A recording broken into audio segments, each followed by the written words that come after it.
అందరికీ నమస్కారం. ఈ వీడియోకి స్వాగతం.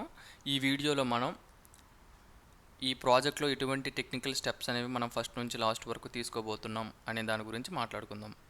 లాస్ట్ వీడియోలో మనం ప్రాజెక్ట్ గురించి మాట్లాడుకున్నాం కదా. ఈ ప్రాజెక్ట్లో స్టెప్స్, టేబుల్ ఆఫ్ కంటెంట్స్ అనేవి మీకు నేను చెప్తాను. ఫస్ట్ వచ్చి ప్రీ రిక్విజిట్స్ అండ్ అకౌంట్స్. ఇది ఏంటంటే మనకి కావాల్సిన సాఫ్ట్వేర్స్ అన్ని ఇన్స్టాల్ చేసుకుంటాం. అలాగే మనకి AWS అకౌంట్స్ కూడా కావాలి. అవి కూడా మనం ఎలా చేయాలో చెప్తాను మీకు. ఓకేనా. అలాగే మనకి లోకల్ మిషన్ సెటప్, లోకల్లో మనం మిషన్ ఎలా సెటప్ చేసుకుంటాం, AWS అకౌంట్ తీసుకున్న తర్వాత దాన్ని ఎలా కాన్ఫిగరేషన్ చేసుకుంటాం అనేది 2-3 స్టెప్స్లో మనం చెప్తాం. నెక్స్ట్ వచ్చి మనకి ప్రాజెక్ట్ అనేది ఇనిషియలైజేషన్ చేయాల్సి ఉంటుంది. Project initialization, next folder structure ఎలా క్రియేట్ చేస్తాం అనేది చూద్దాం. తర్వాత టైప్ స్క్రిప్ట్ అనేది మనం వాడుతున్నాం Node.js పాటు. సో టైప్ స్క్రిప్ట్కి మనకి కొంచెం కాన్ఫిగరేషన్స్ అనేవి చేయాల్సి ఉంటుంది, అది కూడా చేద్దాం. తర్వాత ఇక్కడ షేర్ టైప్స్ అని ఉంది కదా, ఇదేంటంటే మనకి డిఫరెంట్ ల్యాండా ఫంక్షన్స్ అనేవి కొన్ని కామన్ ఫంక్షనాలిటీస్ అనేవి వాడుతాయి అనమాట. సో ఈ కామన్ ఫంక్షనాలిటీస్ అన్నీ కూడా మనము షేర్ టైప్స్లో మనం పెడతాం.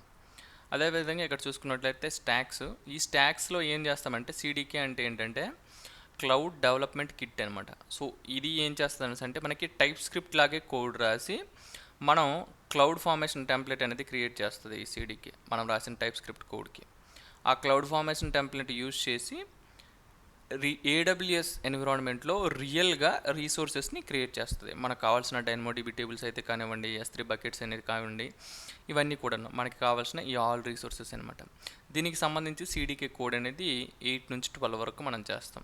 ఆ తర్వాత మనం first deployment, first deployment in the sense ఏంటంటే మనం రాసిన ఈ కోడ్ని డిప్లాయ్ చేస్తాం. డిప్లాయ్ చేసేటప్పుడు ఏమవుతుంది అంటే నేను చెప్పాను కదా ఇప్పుడేనే, క్లౌడ్ ఫార్మేషన్ టెంప్లెట్ అనేది క్రియేట్ అవుతుంది. ఆ టెంప్లెట్ యూజ్ చేసి రియల్ రీసోర్సెస్ అనేవి AWS ఎన్విరాన్మెంట్లో క్రియేట్ అవుతాయి. ఇది 13వ స్టెప్ వరకు. ఇక్కడ వరకు మనకి ఏంటంటే మొత్తం ఎన్విరాన్మెంటు, రీసోర్సెస్ క్రియేషన్ అంతా జరుగుతుంది. ఇక్కడ నుంచి 4th నుంచి మనకి 19th వరకు ఏం చేస్తామంటే సర్వీసెస్, మనం చెప్పాం కదా మైక్రో సర్వీసెస్ అని, అన్ని సర్వీసెస్ తలగా కోడింగ్ అనేది చేస్తాం. Authentication service, project service, workers, materials, progress, dashboard, ఈ సర్వీసెస్ తలగా కోడ్ అనేది మనం రాస్తాం. ఇక్కడ చూడండి S3 అనేది ప్రీసైన్డ్ URLs అని ఉంది కదా, ఇది ఏంటంటే మనకి ప్రాజెక్ట్లో చెప్పాను కదా సూపర్వైజర్ అనేవాడు పని ఎంతవరకు వచ్చిందని ఇమేజెస్ తీసి పెట్టాలని.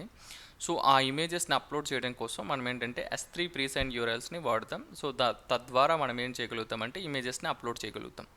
తర్వాత cognitive users and user group setup ఇవి ఉంది కదా, ఇది ఏంటంటే మనకి అడ్మిన్ అలాగే సూపర్వైజర్ అంటే మనం యూజర్ అనేసి అనుకున్నాం కదా. సో ఈ రోల్స్కి సంబంధించిన పర్మిషన్స్, దీనికి సంబంధించినవన్నీ కాగ్నిటివ్లో మనం ఎలా హ్యాండిల్ చేస్తామని చూద్దాం. ఇవన్నీ అయిపోయాక మన ప్రాజెక్ట్ అనమాట కోడింగ్ లెవెల్ వరకు అన్నీ అయిపోయినట్టే. ఇప్పుడు ఫుల్ డిప్లాయ్మెంట్ చేస్తాం, అంటే మొత్తం ఈ సర్వీసెస్తో సహా మొత్తం డిప్లాయ్ చేస్తాం. ఇంకొకసారి చేసేసిన తర్వాత మనం పోస్ట్ మ్యాన్ యూజ్ చేసి కానీ, HTTP క్లయింట్ యూజ్ చేసి కానీ, లేదా ఇన్సోమియా ఏదో ఒక క్లయింట్ యూజ్ చేసి మన APIs అన్నిటినీ కూడా టెస్ట్ చేసుకుంటాం. వన్స్ మొత్తం టెస్టింగ్ అయిపోయిన తర్వాత మనం GitHub రిపోజిటరీలోకి పుష్ చేస్తాం. కోర్స్ ఎవ్రీ స్టెప్లో మనం పుష్ చేస్తాం అనుకోండి. ఇక్కడ ఏంటంటే మొత్తం ప్రాజెక్ట్ మనది కంప్లీట్ అయిపోయింది కాబట్టి మొత్తం ఒకేసారి GitHubలోకి పుష్ చేస్తాం. ఇకపోతే ఇక్కడ చూడండి CI/CD పైప్లైన్, ఎన్విరాన్మెంట్ సపరేషను. ఓకేనా. ఇవి ఏంటంటే జనరల్గా కంపెనీస్లో మీరు మిడిల్ లెవెల్ కంపెనీస్లో కానీ, హై లెవెల్ కంపెనీస్లో కానీ చూసినట్లయితే డిఫరెంట్ ఎన్విరాన్మెంట్స్ అనేవి ఉంటాయి. మన డెవలప్మెంట్ ఎన్విరాన్మెంట్ అంటే మన లోకల్, ఆ తర్వాత UAT ఎన్విరాన్మెంట్ అని కానీ, స్టేజింగ్ ఎన్విరాన్మెంట్, ప్రొడక్షన్ ఎన్విరాన్మెంట్, ఇలా డిఫరెంట్ ఎన్విరాన్మెంట్స్ ఉంటాయి. కొన్ని కంపెనీస్ ఓన్లీ 2 ఎన్విరాన్మెంట్ మెయింటైన్ చేస్తాయి, కొన్ని కంపెనీస్ 2-3 కూడా మెయింటైన్ చేస్తాయి. పెద్ద కంపెనీస్ 4-5 ఎన్విరాన్మెంట్స్ వరకు కూడా మెయింటైన్ చేస్తాయి. ఫర్ బెటర్ క్వాలిటీ పర్పస్ కోసం. అయితే మన స్టార్టప్లో ఎవరైతే చేస్తున్నామో వీటికి మనం ఎన్విరాన్మెంట్, CI/CD పైప్లైన్స్ ఇవన్నీ చేసి ఎక్కువ డబ్బులు ఖర్చు పెట్టాల్సిన అవసరం లేదు. ఇక్కడ నుంచి డైరెక్ట్గా మనం డిప్లాయ్మెంట్ చేసేయచ్చు. మనమే స్క్రిప్ట్స్ రాసుకొని ఎన్విరాన్మెంట్ వేరియబుల్స్ని డిఫరెంట్ వేరియబుల్స్ సెట్ చేసుకుని మనమే డైరెక్ట్గా డిప్లాయ్మెంట్ చేసేయచ్చు. ఇవన్నీ చేయాల్సిన పని.